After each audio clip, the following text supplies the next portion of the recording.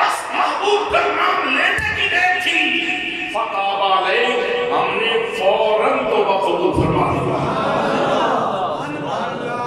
ہم نے فوراً توبہ قبول فرما لیا۔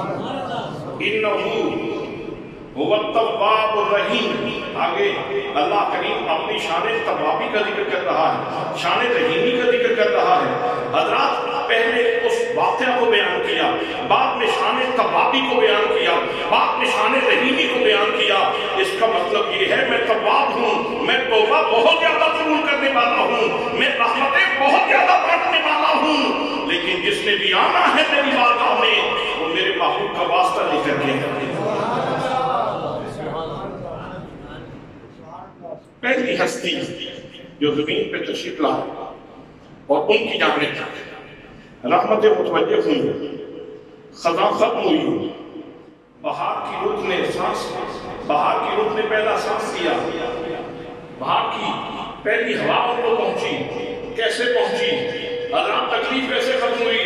مصیبت کیسے ختم ہوئی؟ صرف آنکھوں سے رونا تو نہیں تھا نا، صرف آنکھوں سے رونا تو نہیں تھا، اداسی بھی تھی، اور کوئی مونس و غمخوار بھی نہیں تھا کہ جس سے بات کر سکتے، لیکن جب حضور صلی اللہ علیہ وسلم کا اس نے مبارک لیا، اللہ نے وہ اداسیاں ختم کر دی، مائی ہوا سے ملا بھی دیا، اداسیاں ختم ہو گئیں، غمخوار بھی مل گئی۔ اس کا مطلب یہ ہے کہ اگر اداس ہو، اگر پریشان ہو، اگر آنسو بہہ رہے ہیں، اگر اللہ کی بارگاہ میں رحمت کا حصہ لینا چاہتے ہو، اللہ کی رحمتوں کو متوجہ کرنا چاہتے ہو، محمد مصطفیٰ پہ درود پڑھنا شروع کر دو، حضور کے وسیلے سے سلام کرو، اللہ پاک مہربانی فرما دے گا۔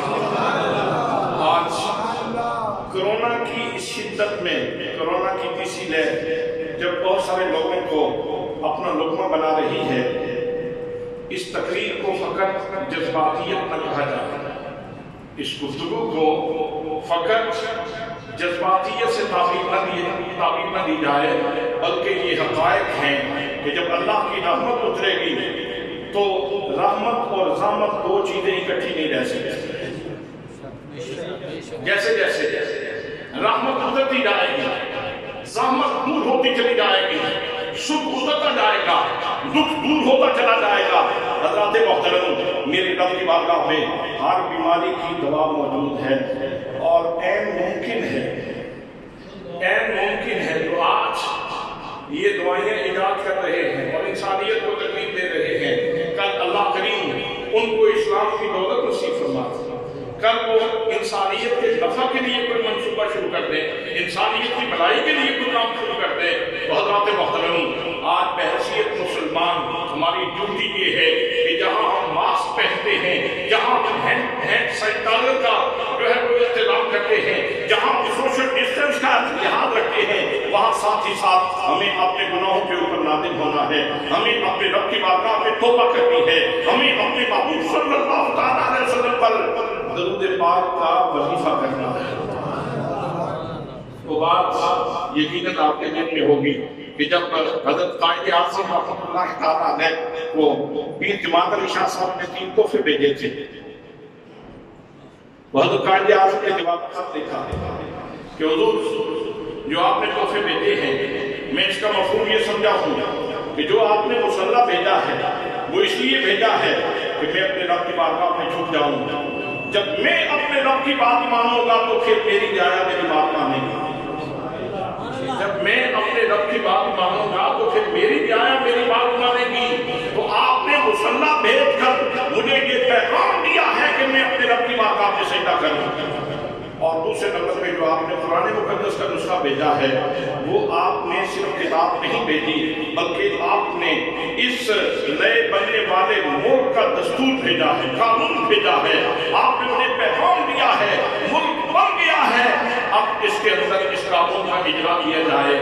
یہ تو وہ ان کو مہلت نہ مل سکی، بیمار تھے، جلدی ان کا وصال ہو گیا، مگر ان کے دل میں یہ بات موجود تھی کہ پاکستان کلمے کی بنیاد پہ بنا ہے اور اس کا دستور قرآن مقدس ہے، اس کا آئین قرآن مقدس ہے، اس کا منشور قرآن مقدس ہے۔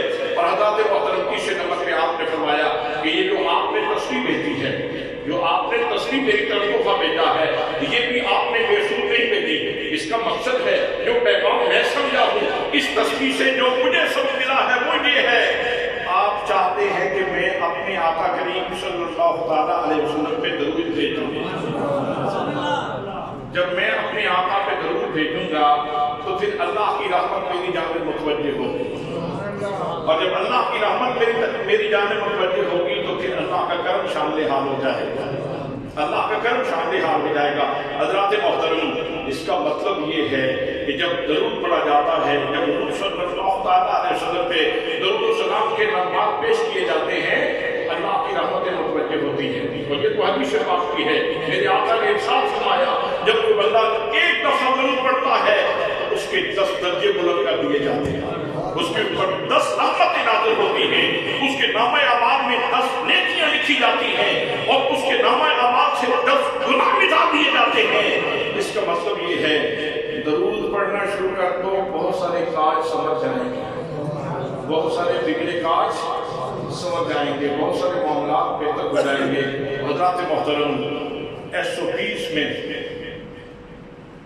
اگر پاکستان ریاست مدینہ کی شاخ ہے ویسے تو یہ آواز حجاز مقدس سے بلند ہونی چاہیے تھی. سعودی عربیہ سے یہ آواز بلند ہوتی. دیگر جو اسلامک سٹیٹس ہیں ہر سٹیٹ سے یہ آواز بلند ہونی چاہیے تھی.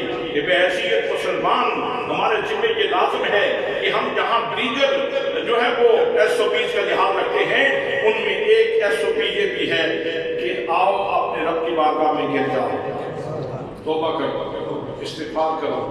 اللہ کی بارگاہ میں گرتے جاؤ گے اللہ کریم تمہیں اٹھاتا جائے گا. اللہ کریم تمہیں بلند کرتا جائے گا. اللہ کریم مشکلات کو آسان فرما دے گا. حضرات محترم آپ قرآن مقدس کو مطالعہ فرماتے ہیں. قرآن مقدس میں اللہ کریم نے اپنی صفت غفور کا ذکر بھی کیا ہے صفت غافر کا ذکر بھی کیا ہے غافر ملوک. اور کہیں اللہ کریم نے اپنی شان توابی کا ذکر کیا ہے. کہیں اللہ کریم نے اپنی شان رحیمیت کا ذکر کیا ہے.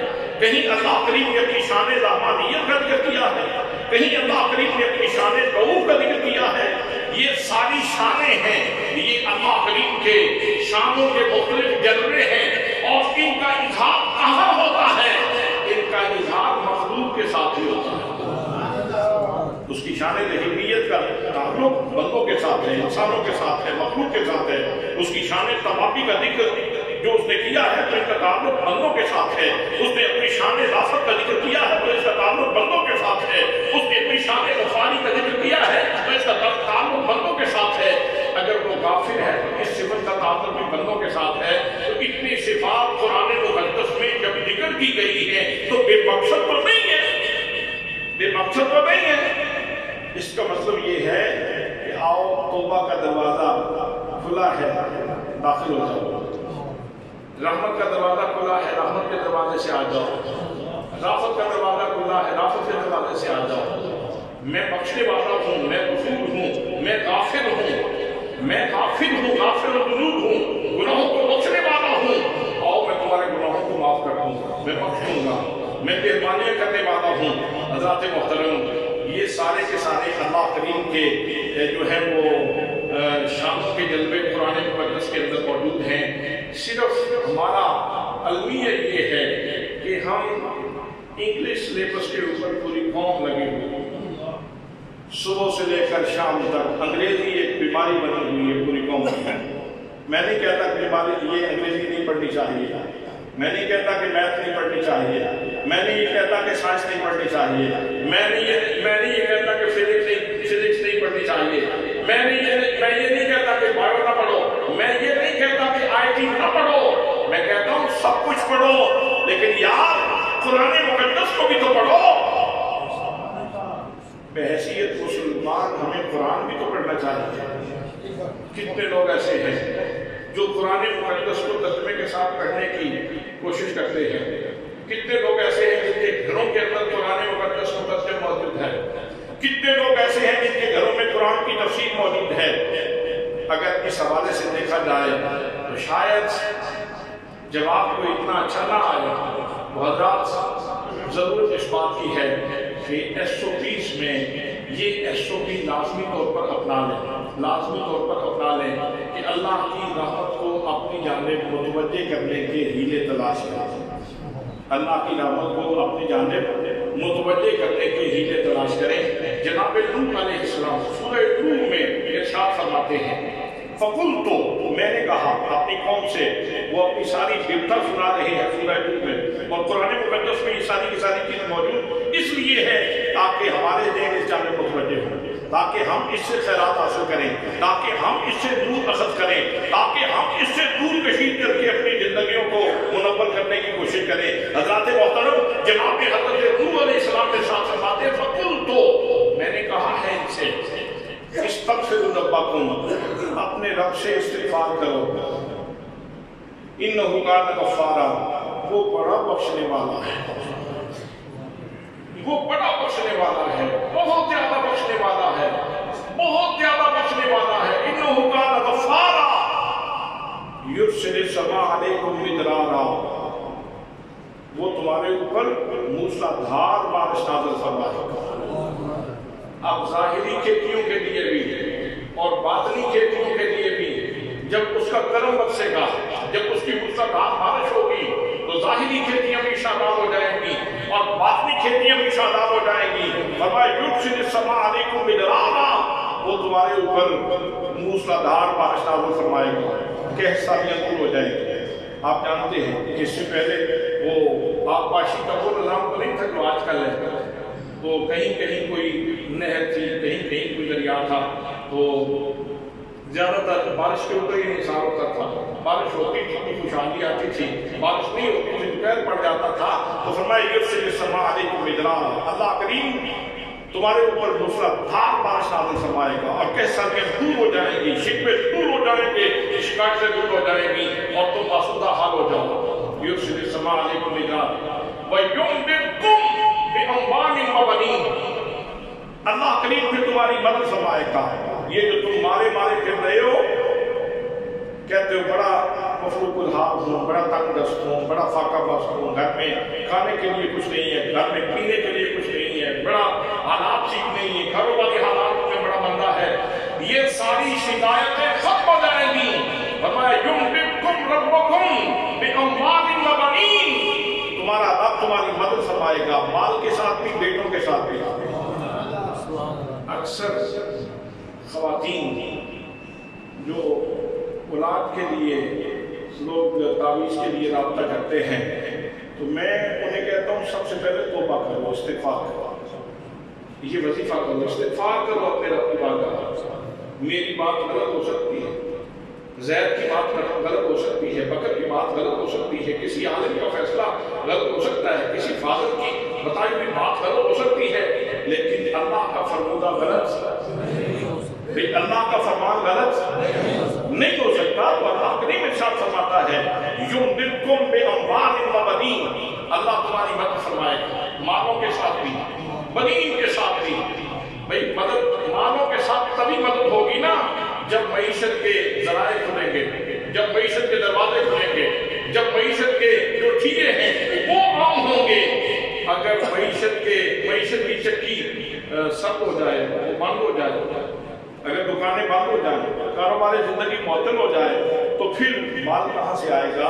مال تبھی ملے گا جب معیشت کا پہیہ رواں دواں ہوگا، معیشت کا پہیہ رواں دواں ہوگا، دکانیں کھلی ہوں گی، سلسلے کاروبار کے چلتے ہوئیں گے تو پھر مدد کے سلسلے چلیں گے، اللہ کریم مال کے ساتھ تمہاری مدد فرمائے گا۔ تو اس کا مطلب یہ ہے استغفار کرو اگر دکانیں کھولنا چاہتے ہو،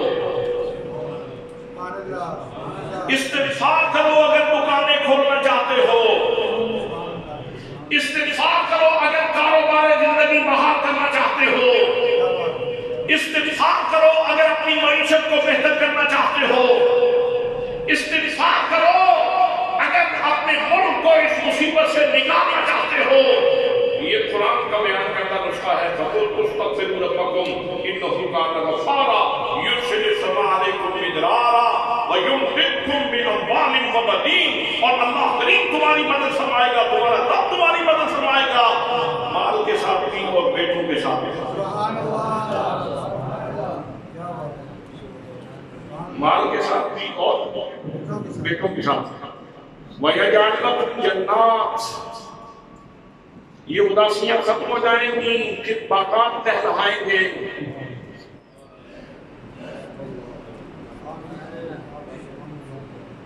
یہ زردی ختم ہو جائے گی، یہ پریشانی چہرے کی ختم ہو جائے گی. وَيَجْعَلْ لَكُمْ جَنَّاتٍ، کہ وہ تمہارے لیے باغات بنا دے گا. آپ نیند پوری کر لیں، سبحان اللہ کہنے کے لیے موقع ملے گا. نعرہ تکبیر، نعرہ رسالت، نعرہ تحقیق، نعرہ حیدری، علماء اہل سنت. یہ اللہ کا فرمان ہے. یجعل لکم جنات، تمہارے لیے وہ باغات بنا دے گا. ویجعل لکم انہارا، اور تمہارے لیے وہ نہریں جاری فرما دے گا. نہریں جاری فرما دے گا، پھر خوشحالی آ جائے گی، پھر پانی وافر ہوگا. اور پانی یہ زندگی کی بنیادی اکائی ہے. پانی زندگی کی بنیادی اکائی ہے. جب یہ عام ہوگا تو پھر زندگی جگہ جگہ نظر آئے گی، زندگی کے آثار نظر آئیں گے، زندگی کے نشانات نظر آئیں گے. تو میرے دوستوں، میرے بھائیوں، آج SOPs کے اوپر عمل کرنا ہے.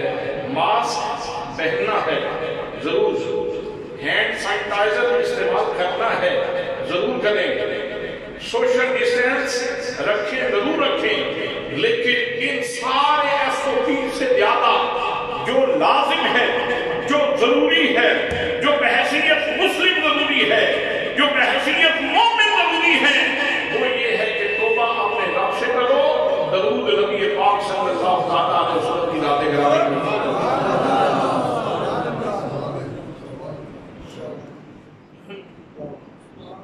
حضرات، اللہ کا روٹھا ہوا کرم توبہ سے راضی ہو جاتا ہے.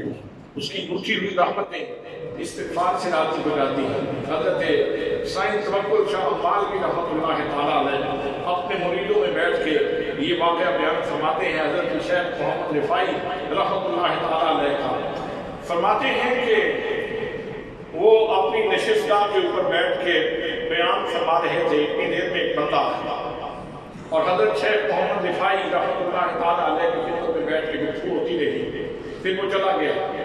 جب وہ چلا گیا، جیسے ہی مجلس سے نکلا تو آپ نے ساتھ فرمایا کہ میرے دوستو، میرے بھائیوں، یہ ابھی جو بندہ میرے پاس آیا تھا، یہ بندہ بڑا نیک تھا، بڑا پارسا تھا، اور اس کو اللہ کریم نے اس کی نیکی اور پارسائی کی وجہ سے، اس کی عبادت اور ریاضت کی وجہ سے اللہ کریم نے اس کو امیر البحر بنا دیا تھا. یہ جزیروں میں رہتا ہے اور اس کی حکومت سمندر کے اوپر ہے. سمندروں اور دریاؤں کی حکومت اللہ نے اس کو عطا فرما رکھی ہے. حضرات، من کان للہ کان اللہ لہ، جو اللہ کا ہو جاتا ہے پھر اللہ اس کا ہو جاتا ہے، اور جس کا اللہ ہو جاتا ہے پھر سارا محلہ اس کا ہو جاتا ہے. جو اللہ کا ہو جاتا ہے تو پھر ساری کائنات اس کی ہو جاتی ہے.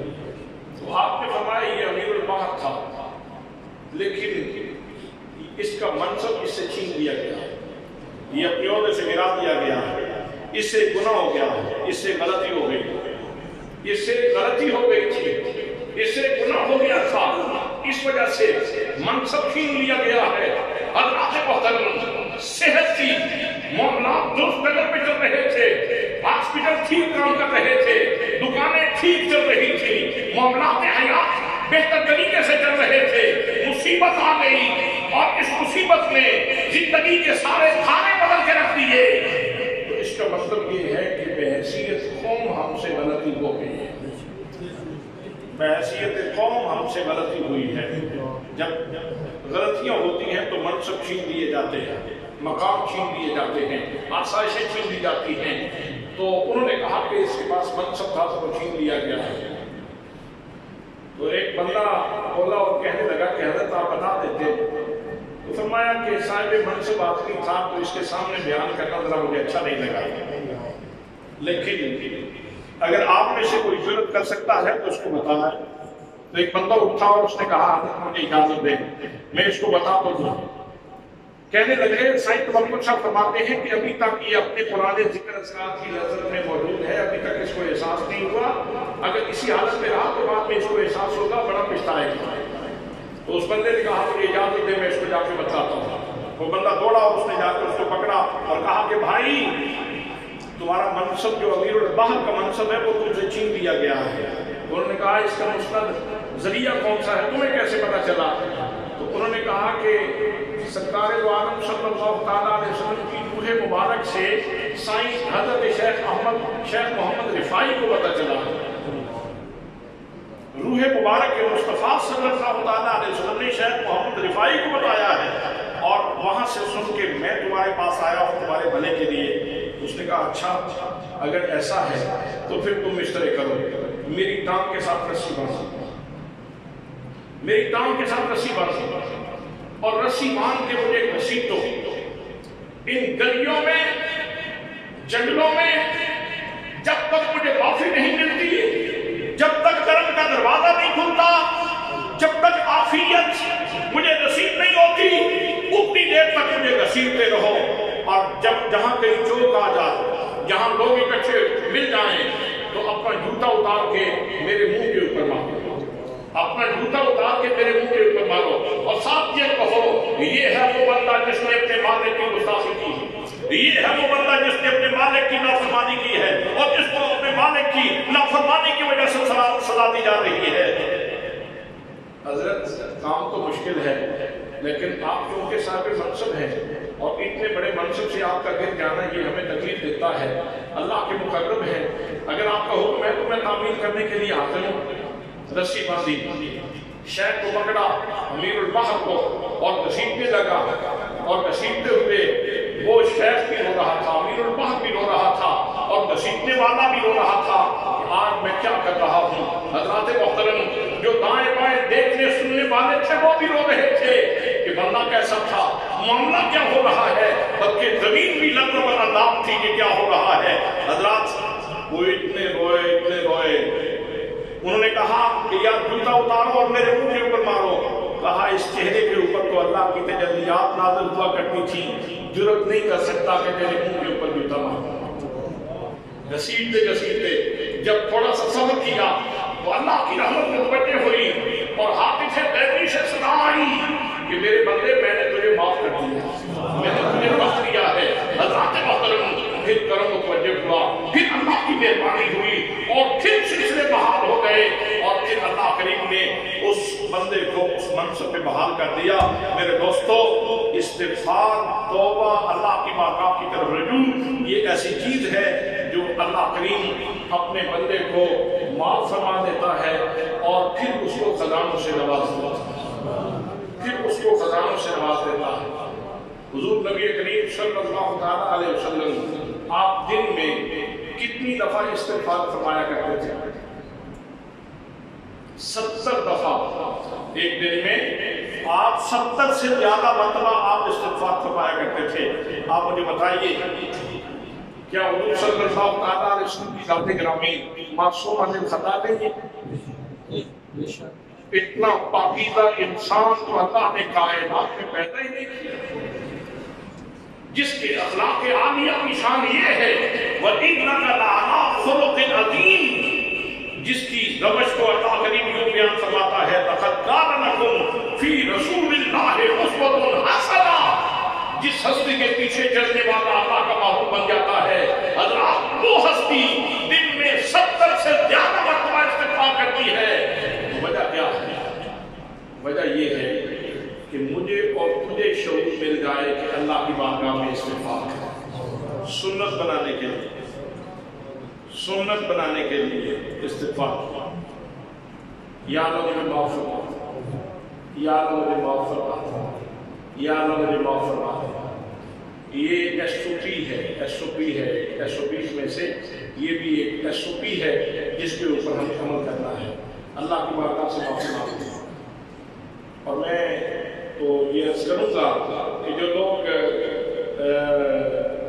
اسمبلی ہال میں بیٹھ کے تو ریاست مدینہ کی بات کرتے ہیں, یہ مدینے کا پیغام ہے, یہ مکے کا پیغام ہے, یہ قرآن کا پیغام ہے, یہ اسلام کا پیغام ہے, یہ دین کا پیغام ہے. یہ ہمارے لیے جو اللہ نے شروع جو دستور اتارا ہے وہ اس کا پیغام ہے. یہ کتاب ہدایت کا پیغام ہے, یہ نظم الہام کا پیغام یہ ہمارے لیے شفا کا دامن پیغام ہے۔ حضرات محترم، اللہ کریم کی بارگاہ میں جب استغفار کریں گے تو اللہ کریم ہمیں یقیناً معاف فرمائے گا، یقیناً معاف فرمائے گا۔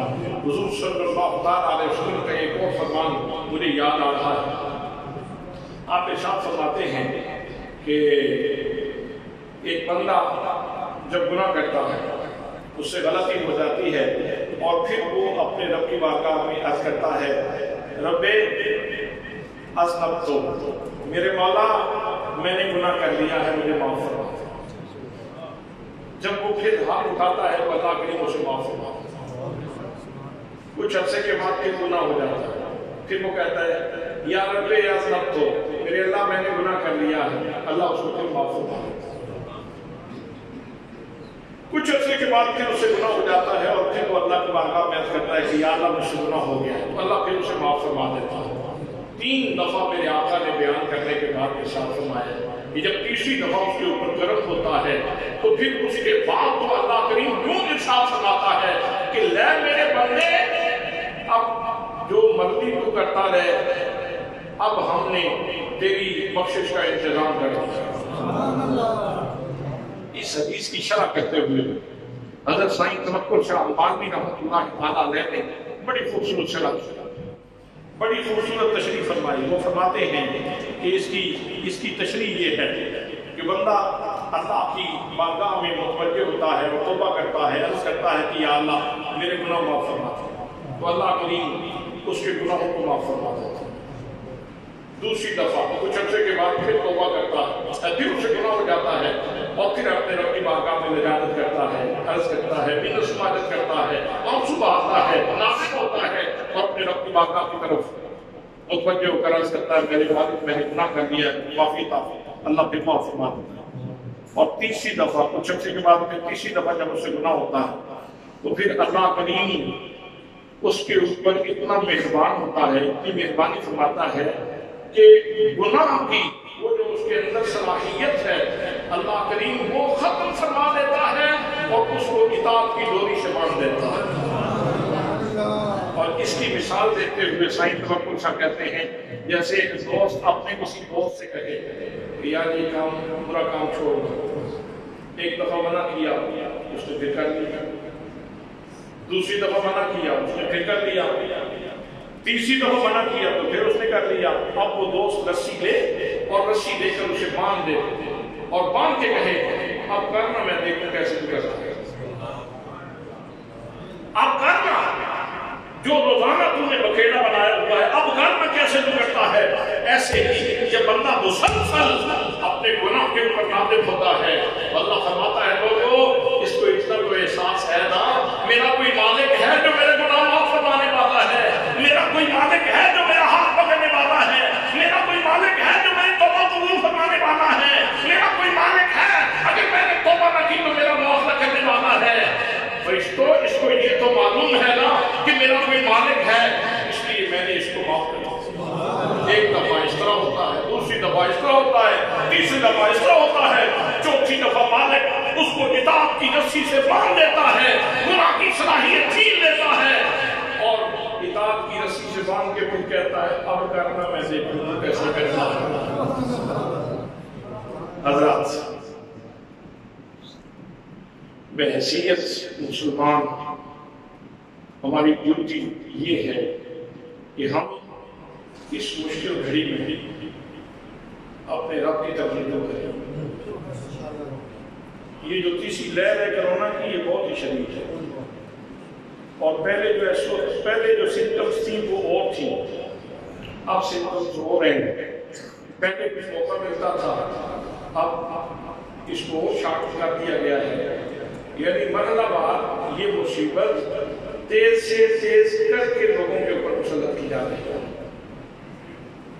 تو کتنے ہمارے تعلق والے لوگ اس کے شکار ہو گئے۔ اب تو آپ کے دائیں بائیں کتنے لوگ ہیں، ہمارے وہ بھائی ہیں نیچے شاید صاحب جن کی مکتبۃ المدینہ جن کی دکان ہے،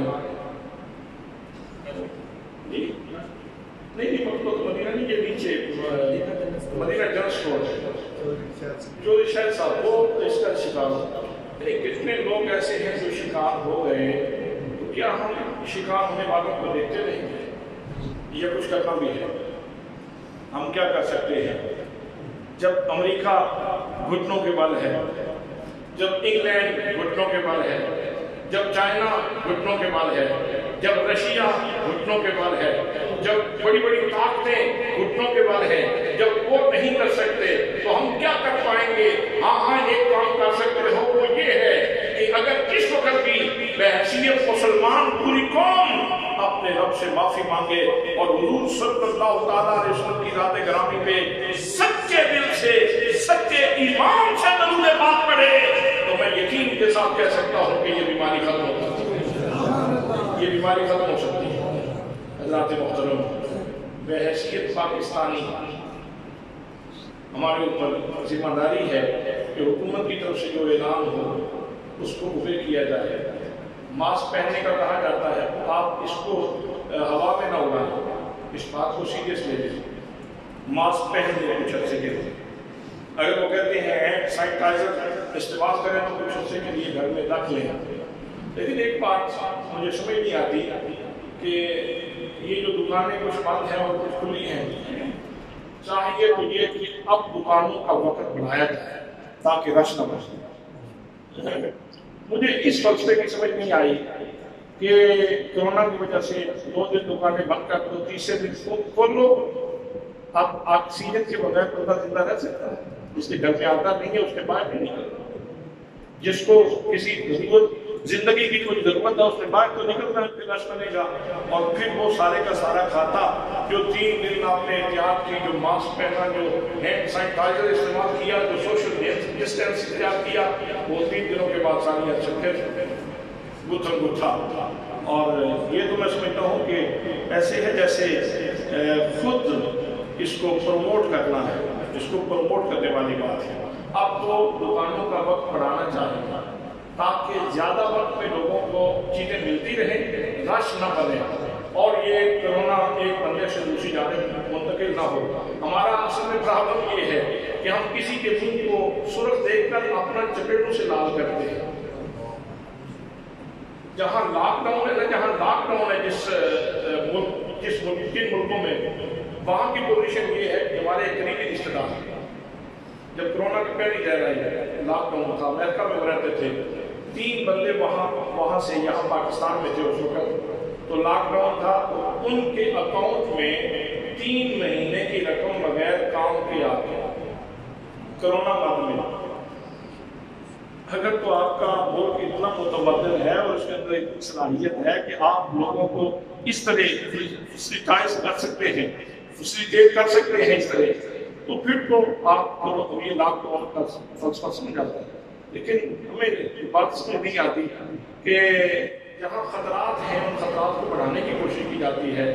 ہم یہ حکومت پاکستان سے یہ توقع کریں گے کہ وہ دانش کا فیصلہ کرے، وہ عقل مندی کا فیصلہ کرے، اور اس میں وہ فیصلہ کیا جائے جو لوگوں کے لیے بھی صاف ہو اور حکومت کے لیے اس قانون پہ عمل کرنا بھی آسان ہو۔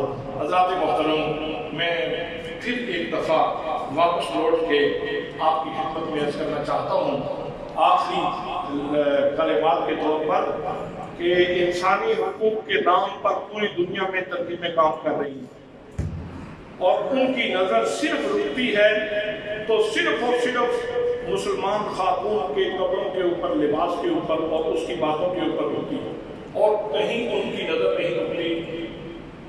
کورونا کی اس شدت میں کتنے لوگ جان سے ہاتھ دھو بیٹھے ہیں۔ جس لیبارٹری میں یہ وائرس تیار ہوا ہے اس کے مالک کے اوپر کہیں کوئی کیس ہوا ہو؟ جن لوگوں نے یہ وائرس تیار کیا ہے ان کے اوپر کہیں ایف آئی آر ہوئی ہو کسی ملک میں، کسی عالمی عدالت میں، ان کے خلاف کوئی اجتماعی آواز اٹھائی گئی ہو؟ اتنے ممالک ہیں، سب اس مصیبت میں پڑے ہوئے ہیں، لیکن کوئی دنیا کی پاور کوئی آواز اٹھا رہی ہے؟ یہ کیا انسانی حقوق کا کیا نعرہ ہے کہ جہاں انسان کے حقوق طلب کیے جا رہے ہیں، جانیں ضائع ہو رہی ہیں، وہاں بات کوئی نہیں اٹھاتا، اور عورت اگر برقع پہن کے جو ہے وہ گھر سے باہر نکلے اپنے تحفظ کے لیے، تو اس کے اوپر لوگوں کی ایک ایک بارش جو ہے وہ زبانیں مائل آ جاتی ہیں. اس کا مطلب یہ ہے کہ یہ صرف اور صرف اسلام دشمنی ہے. اللہ کریم ہم سب کو اسلام کے خوبصورت ذریعہ اصولوں پہ قائم رہنے کی اور اسلام سے روح کشی کر کے اپنی زندگی کو منور کرنے کی توفیق نصیب فرمائے، اور جتنے کرونا کے حوالے سے ضروری SOPs ہیں ان کے اوپر عمل کرنے کی توفیق نصیب فرمائے. وما علیہ الا البلاغ المبین.